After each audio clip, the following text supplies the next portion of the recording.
देखिए क्वेश्चन ये है कि ये एक स्मूथ सरफेस है, ठीक है ना, ये वाला एंगल 30 डिग्री है, ये 20 kg का ब्लॉक है, इसके ऊपर एक 10 kg का ब्लॉक रखा हुआ है, कोएफिशिएंट ऑफ फ्रिक्शन म्यू है यहाँ पे।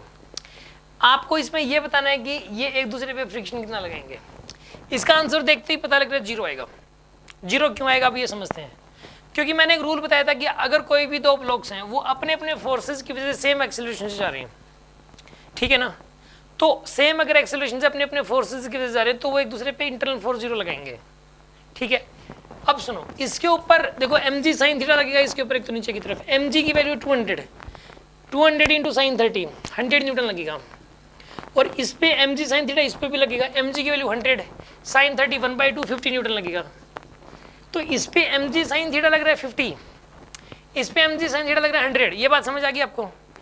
इसका ये 50 खुद का फोर्स है, इसके ऊपर लग रहा है, इस 50 की वजह से मोशन होगी इसकी, तो इसके अंदर एक्सेलरेशन कितना आएगा 50/10, कितना हो जाएगा 50/10 की वैल्यू 5, 50/10 की वैल्यू कितनी हो जाएगी 5, और 100/20 की वैल्यू कितनी हो जाएगी 5।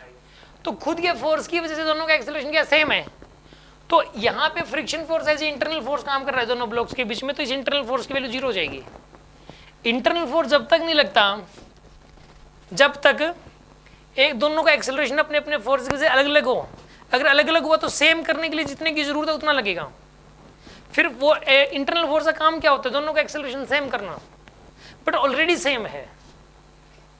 जैसे कि आप मान लिया जाए कि यहाँ पे ये स्मूथ सरफेस है और सपोज इसके ऊपर एक ब्लॉक रखा हुआ है और ब्लॉक के ऊपर ब्लॉक रखा हुआ है, सपोज ये m1 मास का है और ये m2 मास का है, इसके ऊपर f1 फोर्स लग रहा है और इसके ऊपर f2 फोर्स लग रहा है, और इनके बीच में रफनेस है, म्यू है।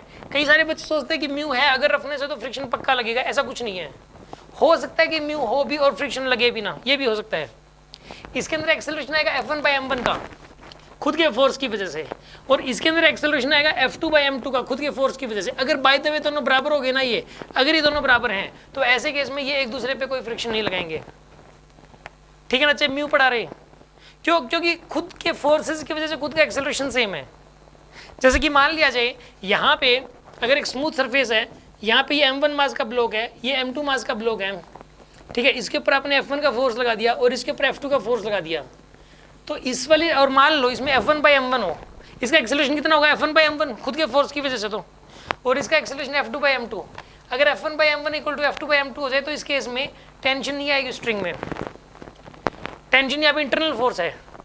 टेंशन कब आती है, जब इनका एक्सेलरेशन खुद के फोर्सेस की वजह से अलग अलग होते हैं, तो सेम एक्सेलरेशन करने के लिए जितनी टेंशन की जरूरत होती है उतनी टेंशन आ जाती है इसके अंदर, बट अभी टेंशन नहीं आएगी। क्यों? क्योंकि एक्सेलरेशन ऑलरेडी बराबर है दोनों के, ठीक है। जब एक्सेलरेशन खुद के फोर्सेस की वजह से बराबर हो तो याद रखना जीरो इंटरनल फोर्स होता है, उनके बीच में जो इंटरनल फोर्स होगा उसकी वैल्यू जीरो होगी। यहाँ पर इन केस, इस केस में टेंशन एक इंटरनल फोर्स का काम कर रही है, इस केस में फ्रिक्शन एक इंटरनल फोर्स का काम कर रहा है, इस केस में फ्रिक्शन एक इंटरनल फोर्स का काम कर रहा है। समझ में आ गया होगा आपको।